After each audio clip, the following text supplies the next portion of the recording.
और बैठ जाए और शांत रहे। थोड़ी सी बात करनी है।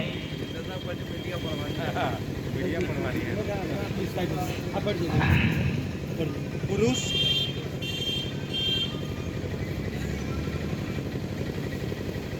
सबसे पहले तो आप जी का सभी इस क्षेत्र रेलवे प्राइवेट लिमिटेड के जो साथी हैं, पदाधिकारी हैं, आयोजक हैं, उनका बहुत शुक्रिया, बहुत धन्यवाद। आपने सम्मान दिया, स्नेह दिया। हमारे साथ लगातार पुणे डिवीजन में डॉक्टर कमल सिंह साहब जो बिना स्वार्थ के हमारी आपकी लड़ाई को आगे बढ़ा रहे हैं।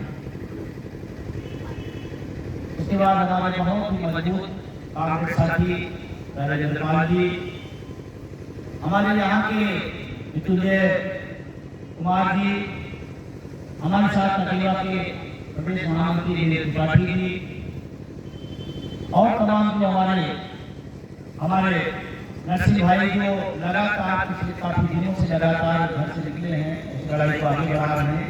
तमाम साथी अकेला के हमारे जिला अध्यक्ष, बनारस के हमारे साथी और सभी कर्मचारी साथी। दो तीन बात है, मेरा इधर नवंबर में काफी स्वास्थ्य डॉक्टर ने मना किया है कि आप माइक से, भीड़ से, शोरगुल से दूर रहिए, कान में प्रॉब्लम है। दवा भी लगातार चल रही, मैंने लगातार मना भी कर रहा था, लेकिन साथियों का ऐसा था कि मेरे साथ अगर चलेंगे तो हमारे साथियों को बल मिलेगा, हिम्मत मिलेगी। डॉक्टर के मना करने के बाद भी मैं आपके बीच में आया। और कल मैं अभी यहाँ से निकल के मैं लखनऊ जाऊँगा। कल मैं निकला सुल्तानपुर रेलवे स्टेशन पे किया, आप सब साथ में थे। एक रात में जौनपुर आया, सुबह वहाँ से निकला, अभी बनारस में था, फिर आपके बीच मुगल सराय हो, अभी फिर आपके लखनऊ को जाऊँगा और कल सुबह फिर हम 9 बजे निकलेंगे और रायपुर पहुँचेंगे। वहाँ से बिलासपुर प्रोग्राम रेलवे का ही है, फिर वहाँ से भागेंगे दिल्ली, दिल्ली से फिर आएंगे शाहजहांपुर, परसों शाहजहां काटना। तबियत खराब है, उसके बाद क्यों आ रहे हैं? क्योंकि इस समय अगर आप छूट गए तो पूरे साल समय उठा के घूमते रहिए, कोई सुनने वाला नहीं। ये बहुत महत्वपूर्ण समय है। तो ये सवाल है जो आपसे मैं करना चाहता हूँ, ये बात लोगों तक ले जाना है। पहली बात तो कितने लोग यूपीएस का समर्थन करते हैं? समर्थन यूपीएस का समर्थन कितने लोग करते हैं? ऊट पटांग पेंशन योजना, यूपीएस मतलब ऊट पटांग पेंशन योजना, उसका समर्थन कोई? रेल का कैंपस है, मुगल सराय की कॉलोनी है, रेल के कर्मचारी बैठे हैं, एक भी आदमी यूपीएस का समर्थन नहीं कर। एक नेता उसकी विशेषता बता के घूम रहा है। रेल का नेता होकर के रेल का एक आदमी हाथ में उठा रहा है उस कक्ष में, और आप रेल में विशेषता बताए घूम रहे हैं। मुर्दाबाद मुर्दाबाद मुर्दाबाद, कुछ लोग पूछते हैं कि आपने इनका समर्थन क्यों किया, इनका नहीं करना चाहिए, आपको इसमें नहीं आना चाहिए। मैं एक लाइन पे क्लियर हूँ, मैं यूपीएस के साथ हूँ, यूपीएस के खिलाफ। बहाल करना होगा, करना होगा। और जो यूपीएस का समर्थन करेगा, एनपीएस का समर्थन करेगा, विजय बंधु खुल्ला उसके खिलाफ। अच्छा लगेगा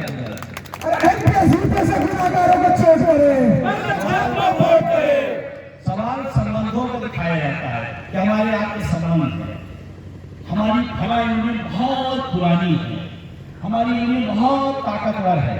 हमने देखा कॉलोनी में बुद्धिमान यूनियन की ताकत, इतनी बड़ी कॉलोनी में सड़क नहीं आ पाई है, यूनियन की ताकत बता रहे हैं।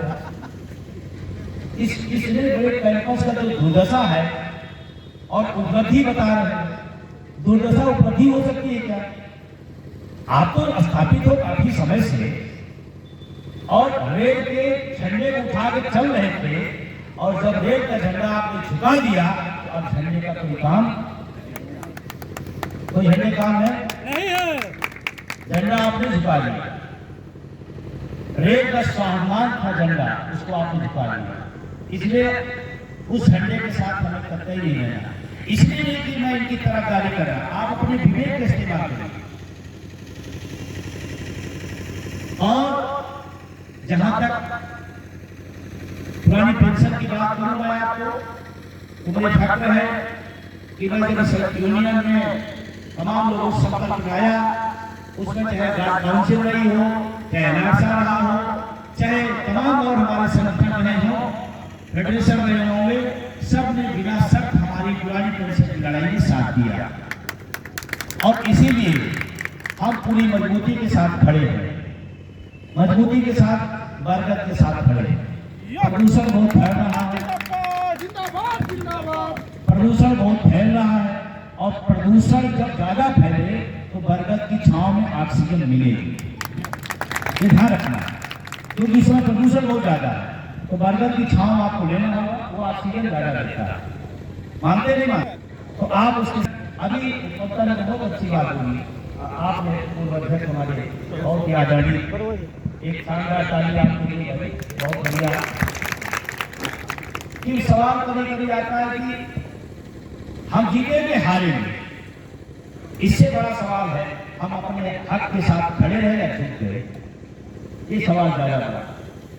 कम से कम हारेंगे तो ये भी कहेंगे कि हमने अपने मुद्दे को नहीं छोड़ा, अपने मुद्दे से नहीं भटके, हम अपने मुद्दे डटे। और रही बात जीतने की, तो मेरे पास पूरे देश भर के रेलवे के तमाम लोगों का लगातार फोन मैसेज आ रहा है। पूरे देश के रेल के कर्मचारी में जबरदस्त गुस्सा है। गुस्सा इस बात का है कि हमारे आंखों के सामने हमारी बुढ़ापे की लाठी का ले जाकर के गिरवी रख दी गई, इस बात का गुस्सा है। मैं कह रहा हूँ, आप तो समर्थन में हैं, आप तो लड़ाकू है, आप तो क्रांतिकारी, आप तो साथ है। उनके संगठन में तमाम लोग मुझे पास फोन करते हैं, सर मुझे दुख होता है अपने संगठन, अपने नेता का नाम लेने में शर्म आती है, आपको लोग रेल के लोग दरिया रहे। और इसका नजारा मैं दूर नहीं जाऊंगा, यही टेस्ट कर दूंगा। एक बड़े नेता हैं हमारे साथ डिबेट में बैठे, और जैसे मैंने पूछा कि जब एनपीएस लागू हुई तो उसमें दस्तखत कौन किया था, किस यूनियन के लोग थे उस समय, उसके ट्रस्टी कौन थे, क्या एनपीएस में रेल के मान्यता प्राप्त यूनियन के पदाधिकारी ने सिग्नेचर किया, सहमति दी है। और जो ओपीएस ले रहा हो वो यूपीएस का समर्थन कैसे कर सकता है? डिबेट छोड़ के भाग गए। अगले डिबेट में बुलाया गया तो उन्होंने कहा कि विजय बंधु होंगे तो मैं नहीं आऊंगा।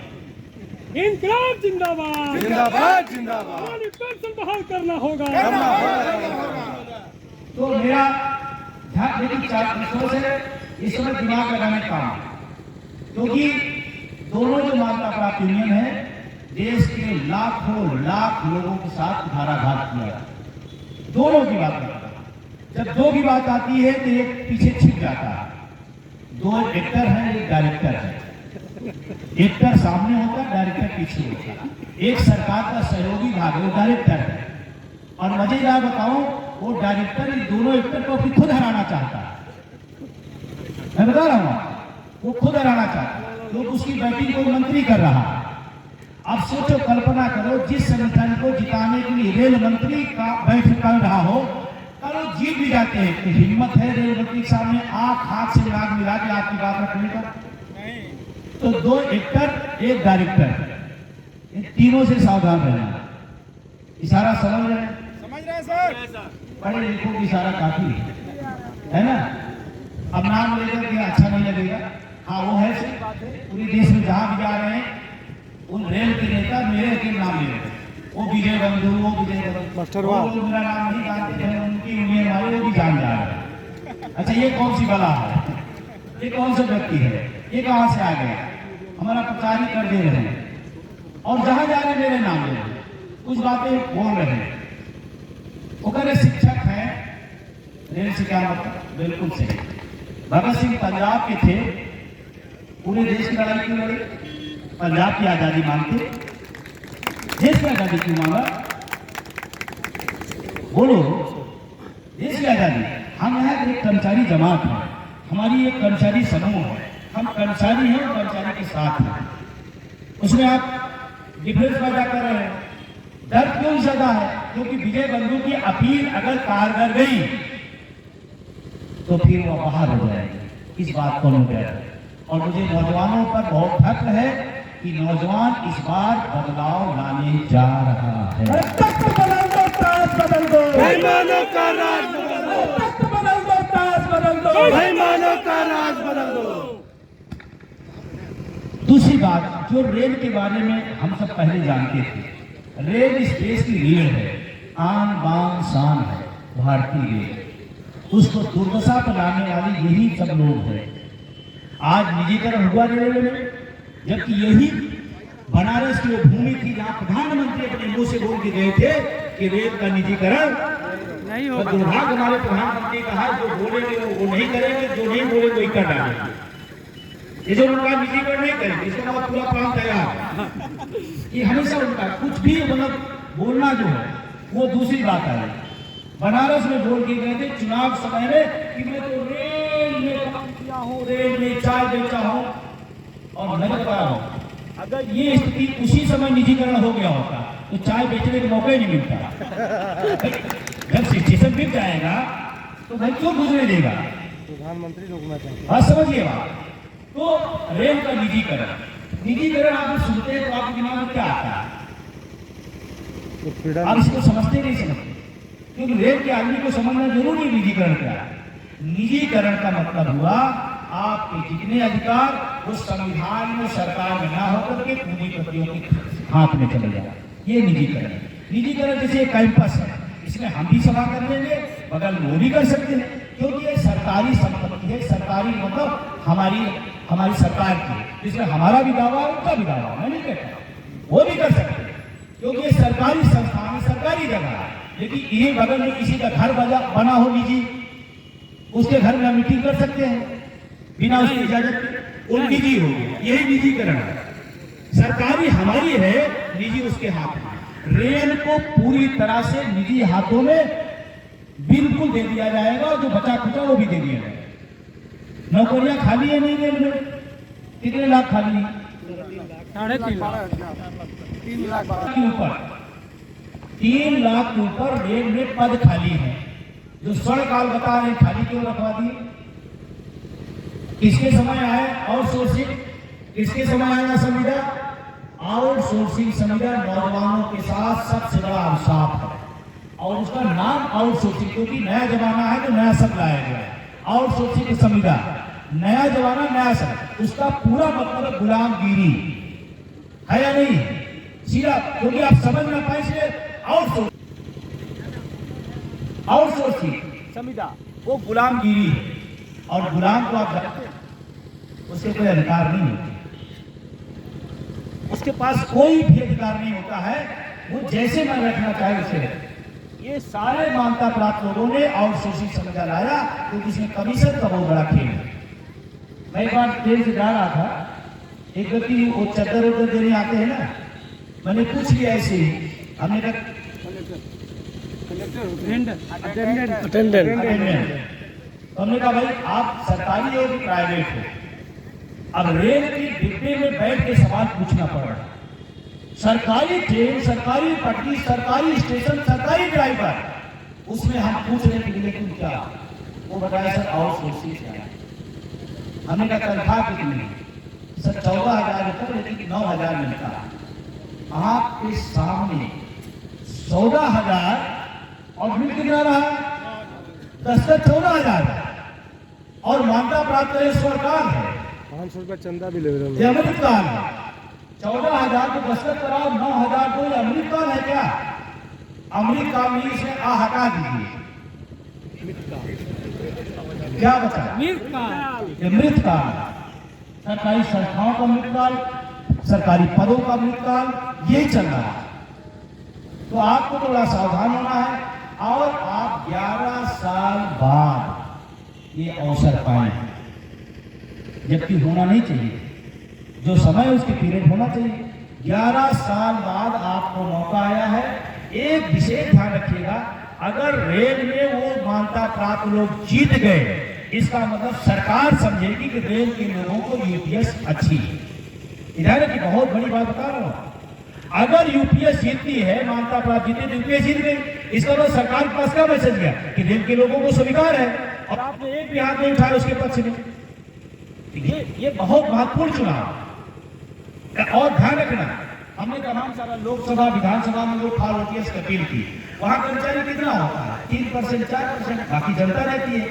मजेदार बात है, रेल के चुनाव में रेल का कर्मचारी ही देगा, पूरा का पूरा निर्णय आपके हाथ में। अगर आप लोगों को समझा ले जाए और वो डलवा ले जाए और यूपीएस वाले हार जाए तो सरकार के पास संदेश जाएगा कि बुद्धों के पास अब कुछ बात रह नहीं गई। बंधु जी संघर्ष करो, हम आपके साथ हैं, बंधु जी संघर्ष करो, हम आपके साथ हैं, पेंशन हक है, लेके रहेंगे, पेंशन हक है, लेके रहेंगे। और मैं तो कह रहा हूँ, जो लोग रिटायर हो गए हैं, सेवानिवृत्त हो गए हैं, काशी अयोध्या इतनी अच्छा बना दिया है, जाए रात रात बच्चों बेमतलब चक्कर पड़ी हुई है, क्या फायदा? ये नौजवान है, लड़ लेगा भाई, अपनी लड़ाई नौजवान लड़े। जो चल नहीं पा रहा है रेल बचाएंगे, हेलो खुद चल नहीं पा रहा, मंच पर उनको पकड़ कर उठाया जाता है, चल नहीं पा रहे कह रहे रेल बदल लाइव दी, चालू है फेसबुक रेल बदलते बदलते पूरा बिका दिए फेसबुक है नहीं। तो चाहे वो एलारसा के साथी हो, चाहे वो ट्रेडमैन हो, चाहे जिस विभाग के लोग हों, आपको 3 चीजें एकदम क्लियर रहनी चाहिए। पहला, यूपीएस के हम समर्थन में नहीं है, कोई है? ओपीएस के समर्थन में कितने लोग हैं? सभी लोग।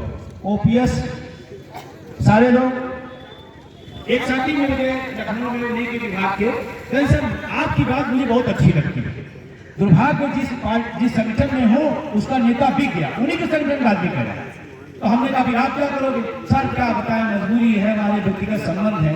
हमने कहा हम आपको बताते व्यक्तिगत संबंध क्या है। आपकी थाली सामने लगाई गई, खाना परोसा गया, उसमें जहाज डाल दिया गया और आपका मित्र कह रहे खा लो क्योंकि हमारा संबंध है, खाओगे क्या? यूपीएस जहर है, वो जहर है, उसको कतई नहीं। और अगर नहीं समझना तो एक लाइन में समझाओ, एक छोटा सा ट्रेडमैन, छोटी सी नौकरी वाला व्यक्ति, कितना भी वेतन कम होगा तो 25,000 वेतन होगा। सरकारी जॉब में अगर आता है उस सिस्टम में तो 25,000 तो वेतन मिलेगा, 25-30,000 मिलेगा। अब अगर 30,000 मिलता है तो 10% के साथ कितना हुआ? 3,000 हुआ। 40 साल नौकरी करेगा, 3,000 रुपए पर मंथ, फिर साल का, फिर 40 साल 3,000, जबकि वो बढ़ता जाएगा, 10% तनख्वाह बढ़ेगी तो और बढ़ जाएगा। अगर 3,000 मिले, 40 साल का जोड़ लेना, अगर वो पैसा हर महीने जाए तो 30-40 लाख रुपए होगा। यूपीएस में क्या बताया गया कि 30 लाख रुपए जो आपने 10% हमको देंगे, हम उसको रख लेंगे, आपको लास्ट के 6 महीने का वेतन देंगे। मान लीजिए वेतन आपका 1 लाख हो गया तो 6 महीने कितना हुआ? 6 लाख रुपए। और आपका कितना हुआ था? 30 लाख। 30 लाख रख के 6 लाख दे लेंगे और कहेंगे कल लगाओ। कितना शानदार master stroke. MPS go back, go back go back MPS go back, go back go back. कितना बढ़िया मास्टर स्ट्रोक है ये। मास्टर स्ट्रोक मरने वाला स्ट्रोक है, सोचने वाली बात। यूपीएस के दलालों को और जीते यूपीएस की तरफदारी में क्यों किया जा रहा, आप सब जानते हैं। कानूनी की दुर्घटना जरूर होगी, लेकिन दिल्ली हवेली तो हवेली मिली वो शानदार है, आप सब समझते हैं। यहाँ दुर्दशा होगी लेकिन उनकी कॉलोनी, उनका हवेली क्या क्या मिलता आप सब जानते हैं, उनकी मजबूरियां हैं जानते हैं। वो सरकार के खिलाफ जा नहीं सकते, मैं जानता हूँ, इसीलिए सबसे ज्यादा आलोचना मैंने करते हैं, क्योंकि मैं कहता हूँ अगर जो सरकार निकम्मी है वो सरकार बदलनी है, इसलिए कोई दो राय नहीं। और बाबा साहब भीमराव अम्बेडकर साहब ने हमको आपको एक ताकत दी है। जब आप लड़ाई लड़ रहे सारे हथियार छूट जाए, सारे हथियार बेकार हो जाए, एक हथियार है वोट की छूट। एक हथियार वोट की छूट। जो सरकार निकलनी है वो सरकार बदलनी है, जो सरकार निकलनी है वो सरकार बदलनी है। कुछ लोग कहते हैं नहीं सर, सरकार को क्यों आप आरोपित कर रहे हैं? लागू किसने किया? यूपीएस सरकार ने। तो हम किसको कहेंगे? पाकिस्तान की सरकार किसको कहेंगे? और मजे की बात, जो हमको एमपीएस समझा रहे हैं, यूपीएस समझा रहे हैं, वो 4-4 पेंशन ले रहे हैं।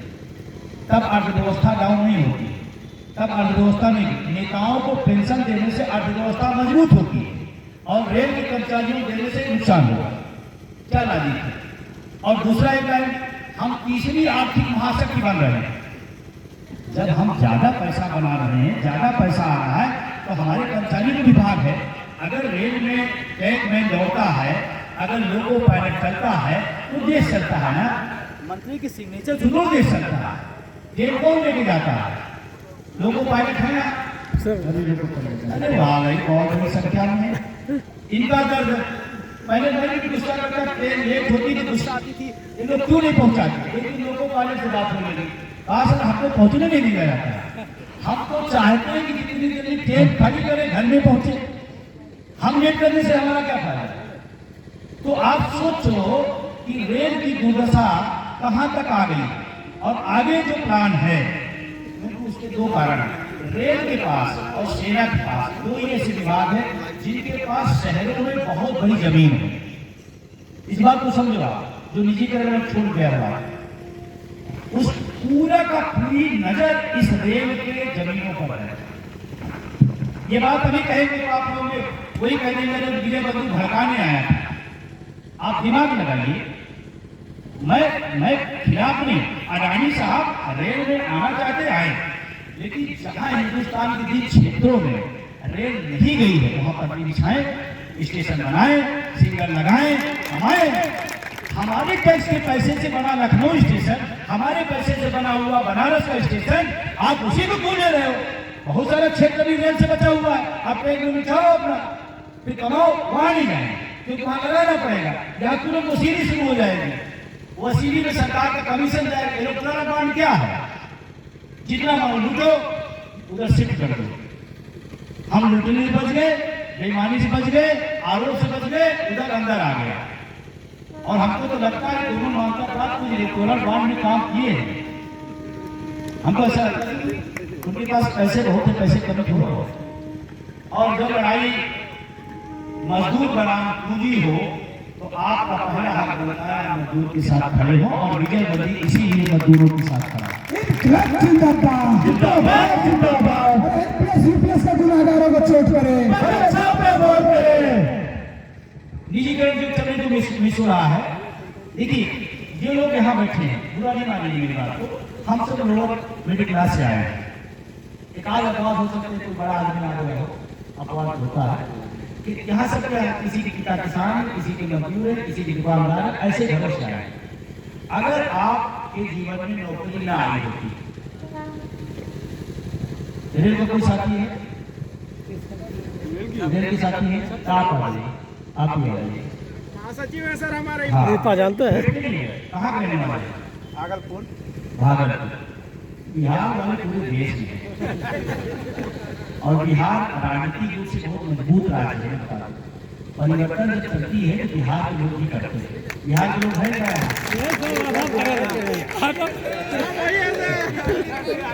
रेल में 800 ऊपर है, 50%। 50% है। 100 हिंदुस्तानी एक बिहारी है।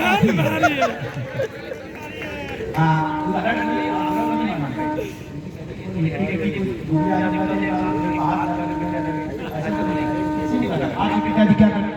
मेरे पिताजी मजदूर हैं।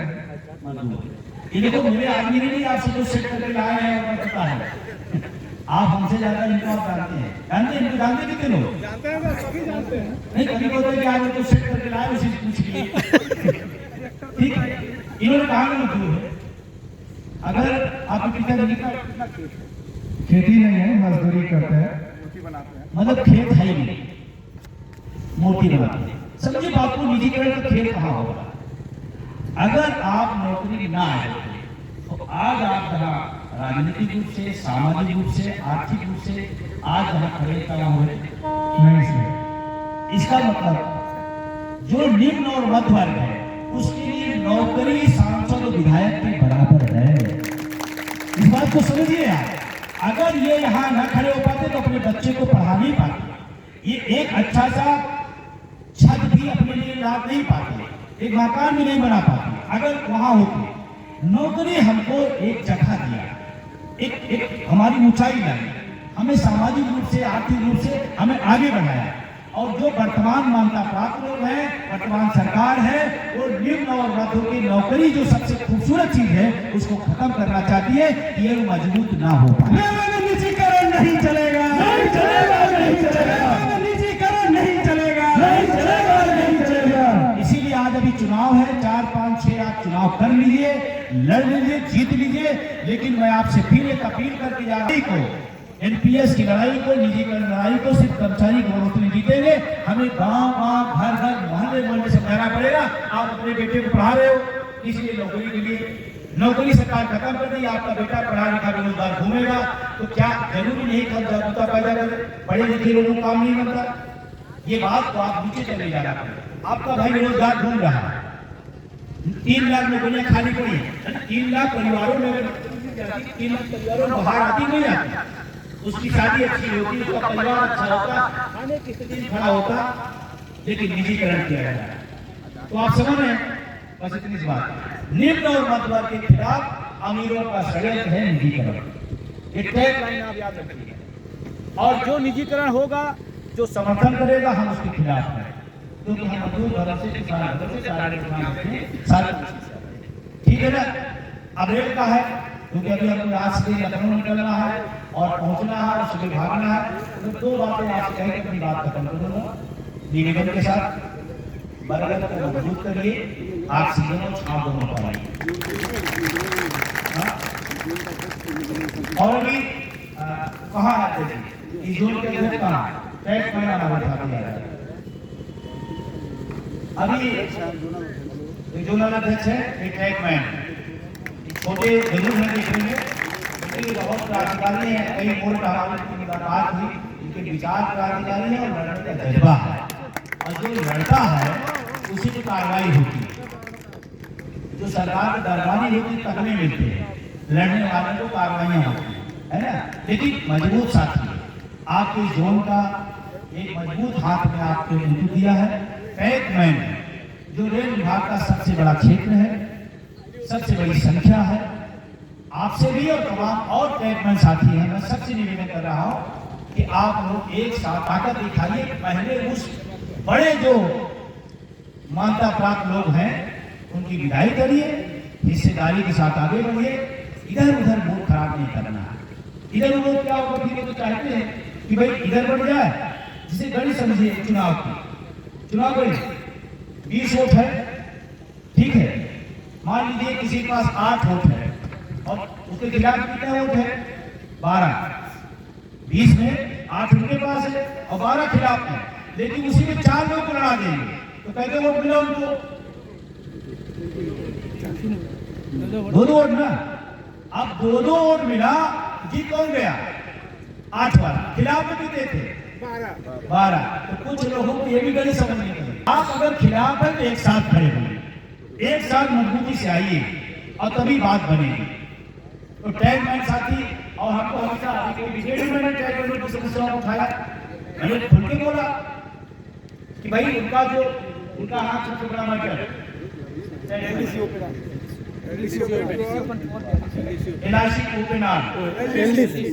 एलडीसी, ये कोई छोटी समस्या नहीं, क्योंकि अगर हमारी योग्यता है, ये संविधान कहता है, अगर हमारी योग्यता है तो हमारी योग्यता अनुसार हमको अपने विभाग में कॉन्फ्रेंस करने का मौका, हमें कक्षाओं में बैठने का मौका मिलना चाहिए। ये संविधान होता है, ये संविधान कहता है। आप संविधान के खिलाफ जाकर के आप नहीं, अगर टैग पहने तो टैग भी नहीं रहेगा, क्यों रहेगा भाई? अगर उन्होंने क्षमता, अपनी योग्यता, अपनी शिक्षा बढ़ाई है और ये उसके हकदार है, तो विभागीय परीक्षाएं सिर्फ रेलवे में, हर विभाग में होती है। कोई सिपाही है, दरोगा की भर्ती आती है तो उसमें दरोगा की भर्ती में सिपाही शामिल होता है, प्रेस वाला भी आता है, एक सिपाही दरोगा बने, उतना रखता है तो उसको दरोगा बनाइए, टैग में दरोगा बनेगा, रेल मजबूत होगा।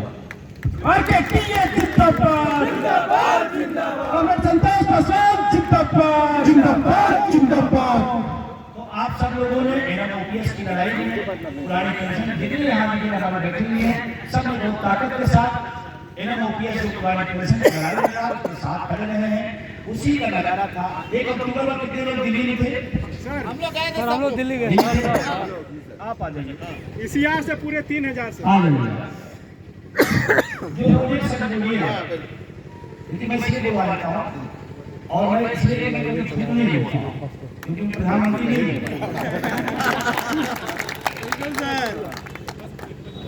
अच्छा आप समझ गए क्या?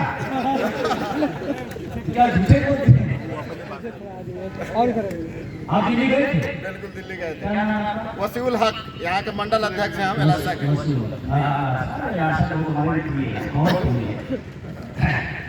तो ये जो सच बताइए कितनी बड़ी रैली अपनी आंखों में जिंदगी की कभी और देखा था? नहीं, कभी नहीं देखे थे। हम लोग जब यहाँ से गए और वहाँ से जब स्टेशन पर से उतरे गए तो वहाँ आगे पूरा पुलिस वाला ने बड़का गेट बंद कर दिया था कि ये लोग जो है अंदर नहीं जाए। उसके बाद भी फिर बगल वाला पब्लिक गेट खुला था, उससे हम लोग सारा आदमी अब पुलिस वाले को ये बात समझाए कि हम लोग अपने लिए नहीं आए हैं, आपके लिए भी आए हैं। तब उसका आंख खुला जा रहे हम तो नौकरी कर रहे हैं लेकिन ये लोग तो पैसे नहीं आएगा हमको।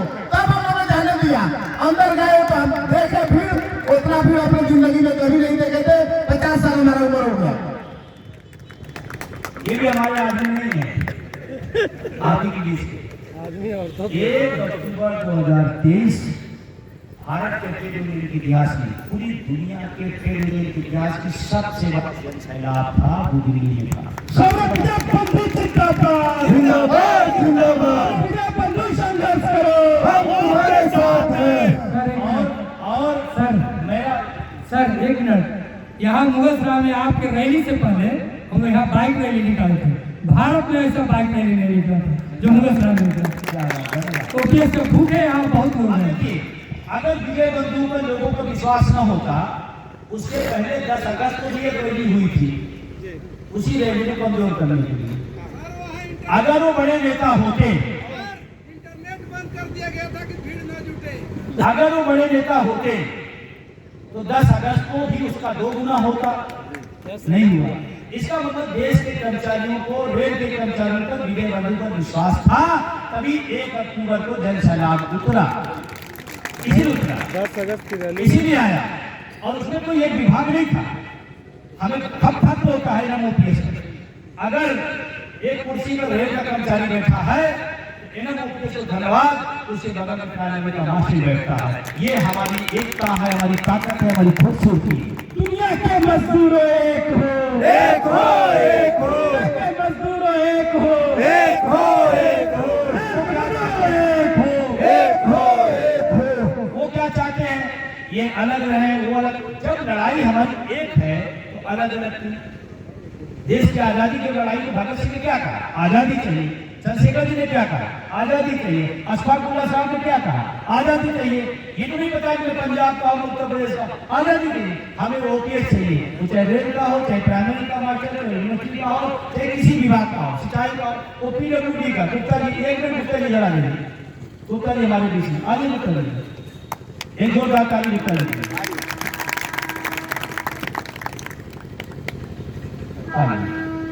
ये गुप्ता जी है, पीडब्ल्यूडी से रिटायर है। क्या है? रिटायर है, पेंशन तो मिलती है। मिलती है। क्या जरूरत है आने की? घर में रहते ओपीएस मिल रही है। ये भी उसी मुद्दों की तरह यूपीएस का समर्थन कर देते, इन्होंने किया। ये साथ में खड़े हैं कि जो व्यवस्था, जो सुविधा हमको मिल रही है हमारे छोटे भाइयों को मिलनी चाहिए, इसलिए कदम से कदम खड़े,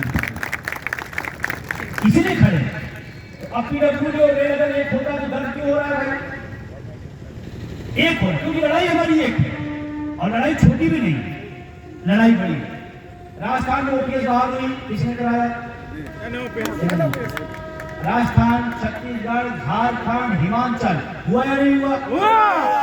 जो चीज कोई सोच नहीं सकता था उसको एनएम ओपीएस के साथियों ने करके दिखा दिया। ओपीएस जिंदाबाद जिंदाबाद जिंदाबाद। और अगर ये प्रधानमंत्री के साथ फोटो खिंचाने और साल बढ़ाने का काम ना होता तो सरकार को पता होता बिल्कुल सही साहब। नहीं रहता। ये साल बढ़ाने का माइक बंद करिए। चक्कर में जो प्रेशर बना था, ये वाला ताकत बनी थी, सरकार में जो घबराहट थी, वो इन लोगों ने अर्जेंट कर प्रेशर कुकर में सीटी वाला काम कर दिया। ये माइक उनको दे दो। इंटरचेंज कर लीजिए। वो सीटी वाला काम कर दिए। मैं कह रहा हूँ, बड़ी जिम्मेदारी से कह रहा हूँ। और मैं जानता हूँ कि मेरी सभा में वो मानता हूँ आपके भी लोग दो लोग आते हैं, हम उनका भी स्वागत करते हैं, वो सूचना देते हैं। मैं कह रहा हूँ अगर ये लोग मना करके चले आते कि प्रधानमंत्री जी हम और हमारा रेल का कर्मचारी ओपीएस चाहता है, हम आपकी वार्ता करते तो हैं लेकिन हम स्वीकार नहीं वापस है। ओपीएस पूरे देश के कर्मचारी को मिल जाती है, पूरे देश कर्मचारी। ये ओपीएस की गद्दारी है जो इन लोगों ने किया, और उस गद्दारी का एक ही तरीका है,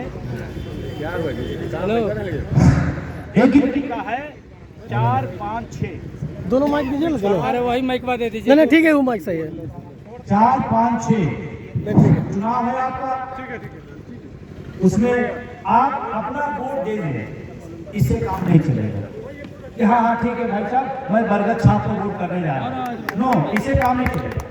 आपको अपने जानने वाले मित्र, रिश्तेदार, नातेदार, देश भर के जितने कोने में आपके परिचित रेल के लोग हैं, सब तक फोन मैसेज पहुंचाइए कि लड़ाई यूपीएस बनाम ओपीएस है और हम ओपीएस के साथ में हैं और हम उसके साथ खड़े हैं। इसीलिए उनसे बोलिए कि चुपचाप अभी मैं लखनऊ में सभा किया तो किसी ने कहा कि भाई ये उनका इलाका है, तो हम पॉलिटिकल साइंस के स्टूडेंट रहे हैं, इलाका राजतंत्र में चलता था, लोकतंत्र में यहाँ इलाका नहीं चलेगा। इलाका तो राजतंत्र की भाषा है या नहीं? लोकतंत्र कौन सी इलाका भाई? और मान लीजिए जो आपने जीत लिया आपने, इलाका क्या होता? मैं आपसे निवेदन कर रहा हूँ कि लखनऊ में भी आपकी परिवर्तन की बयान हो रही है और लोग कह रहे हैं यही से मैसेज देना है। और मुगल सराय के साथ ही क्योंकि आप बहुत बड़ा निर्णायक भूमिका होने जा रहे हैं, तो आप अपना वोट, अपने जानने वाला वोट और 2-4 दिन जो बचे हैं, थोड़ा अपना घरेलू समय, थोड़ा अपना और गतिविधियां रोक करके चुनाव की शिद्दत में लिखना, पढ़ना, सोशल मीडिया पर डालना, लोगों को फोन करना, संवाद करना, एक आदमी अगर एक आदमी 10 वोट की जिम्मेदारी ले, ज्यादा नहीं तो सर 10 वोट कि 10 वोट मुझे कहीं न कहीं से बात करके दिलाना। एक व्यक्ति अगर 10 वोट की जिम्मेदारी ले तो मैं बता दूं आप रिकॉर्ड मतों से जीतोगे। एक जिम्मेदारी निभानी, एक के भरोसे नहीं कि भाई वो तो ये काम कर रहे हैं, हमारा क्या क्या वो नेता उनका, नो। जब ओपीएस बहाल होगी तो इनको भी मिलेगी और आपको मिलेगी, और जितनी इनको मिलेगी उतनी आपकी, तो जिम्मेदारी जितनी इनकी है उतनी आपकी है। तो होली जाने समय आप सब कुछ छोड़ करके 4-5 दिन लग जाइए अपने जोड़ में, दूसरे जोड़ में, जहां भी आपके साथी हो उनको आप फोन मैसेज जरूर करिए। और रही बात इनम ओपीएस का, इसी चुनाव के चक्कर में हमने कोई कार्यक्रम नहीं रखा। हमारे को बहुत पसंद अपने देश से है कि सब जल्दी काम करिए, हमने कहा रेल का चुनाव हो जाए और रेल का चुनाव देश की राजनीति को बहुत कुछ बदलने का भी काम करे। आप इसको यूं ना लगे कि अरे इसको दे दिया उसको दे दिया, छोड़ो, इससे भी पूरा भविष्य नाश हो गया। गंभीरता समझिए इस बात। देश भी नजर गड़ाए देख रहा है कि क्या यूपीएस वाले हारेंगे, ओपीएस वाले जीतेंगे, ये देश की नजर है। और मैं क्योंकि मैं आया हूँ तो हमें भी लोग देखते हैं, तो हमने कहा अभी कोई कार्यक्रम नहीं, रेल का चुनाव निकल जाए, उसके बाद नए साल में हम फिर पूरी ताकत के साथ इनम ओपीएस की चढ़ाई दिल्ली करेंगे। हम फिर बंधु संघर्ष करो, जिंदाबाद जिंदाबाद। और अब की जब घेरेंगे तो जितना 1 अक्टूबर को लेके गए उसका 10 गुना लेके आएंगे। बिल्कुल बिल्कुल, जिंदाबाद जिंदाबाद, जिंदाबाद जिंदाबाद जिंदाबाद, देसी के बराबर ओपीएस मिल जाए, जिंदाबाद जिंदाबाद। किसी ने कहा कि अब देश में पेंशन आंदोलन नहीं हो, सुना नहीं सुना था? वही पेंशन आंदोलन नहीं, मैं भूगल सराय के रेल के बीच कह के जा रहा हूँ, 1 अक्टूबर से बड़ा आंदोलन आने वाले 25 में खड़ा करूंगा, ये आप सबके बीच में कह के जा रहा हूँ। किसी की जेब का है क्या पेंशन आंदोलन? आने वाले समय में एक बड़ी रणनीति के साथ हम लोग उतरेंगे और पुरानी पेंशन की जहां तक बात है जिसकी मैं लड़ाई करता हूँ, जिससे मेरी पहचान है, सम्मान है, मैं आपसे कह रहा हूँ इस देश में 110% पुरानी पेंशन बहाल होगी। किसी को कुछ दिख रहा है मुझे नहीं पता, मैं देख रहा हूँ। अभी झारखंड के लोगों ने अपना पेंशन बचाया, बिल्कुल सर। बचाया। लोगों ने जाति धर्म भाषा नहीं देखा, उन्होंने कहा जो हमको ओपीएस दिया, हमारे बुढ़ापे की लाठी दिया, हम उसे वापस लाएंगे। वो पूरे देश को उदाहरण दिए हैं, मैसेज दिए हैं कि जाति धर्म भाषा क्षेत्र सब छोड़िए, मुद्दों पर आइए। और मुद्दा ही है जिन लोगों ने गद्दारी की उनके रेल के विभाग से बाहर करिए। सबने साथ दिया, एक उदाहरण दिया है। अब झारखंड के आदमी सुरक्षित हो गया। और पेंशन की जहाँ तक बात है, जो लोग पेंशन अभी नहीं समझ पा रहे हैं, नौजवान तनख्वाह मिल रही है, शादी की सगाई, अपने बर्थडे मस्त है, बुढ़ापे में बहुत कर रहा है, बहुत करता है। उस समय एक ही काम आएगा, कौन? पेंशन बहुत बड़ी चीज है, उसको हल्के बना लीजिएगा। क्योंकि जब आप दवा के लिए अपने बच्चे को पैसा मांगोगे कि मुझे दवा करानी है, और बुरा नहीं मानिएगा, आज समाज का जो अलगाव हो रहा है, आपस में लोगों में टूटन हो रही है, हम अपने माँ बाप कितना कर पा रहे हैं, हमारा बेटा कितना करेगा, आप महसूस कर सकते हैं। उस दौर में जब आपको ज्यादा जरूरत है पैसे की, ज्यादा जरूरत दवा की, ज्यादा जरूरत आपको स्वास्थ्य की, उस समय बुढ़ापे में सिर्फ और सिर्फ पुरानी पेंशन काम है। किसी ने कहा कि उससे भी अच्छी है, किसी नेता ने कहा उससे भी अच्छी है। हमको क्यों अच्छी देना चाहते हो? हम पुरानी वाली, कम वाली, बेकार वाली, ओल्ड पेंशन चाहते हैं। हम चाहते हैं